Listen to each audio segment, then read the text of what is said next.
We're dealing with a lot of frost here before we can do the cuts. Got to peel these big frost plates off. It's worse on the road because it's compacted, but there's about, just lift this one up. It pulls me right over. It's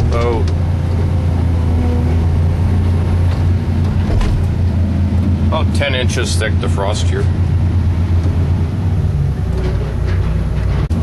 So we'll get rid of this frost, call this the frost dump, way down in the pristine forest. Wing it over the edge.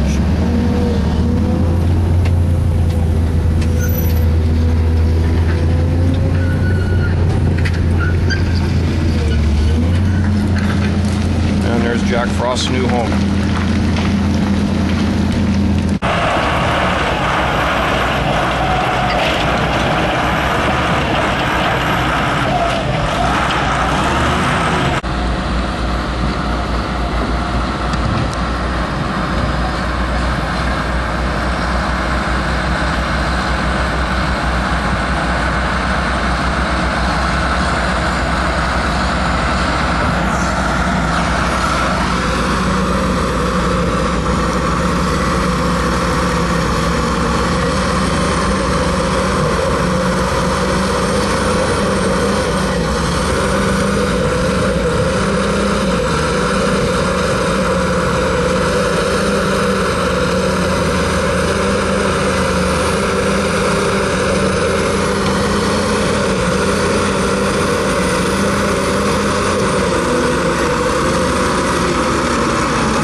Was a day. It's snowing pretty good. I don't know. If it doesn't snow much more, I'll come in tomorrow and try and do stuff. Nobody else is going to come in, but I don't mind trying it.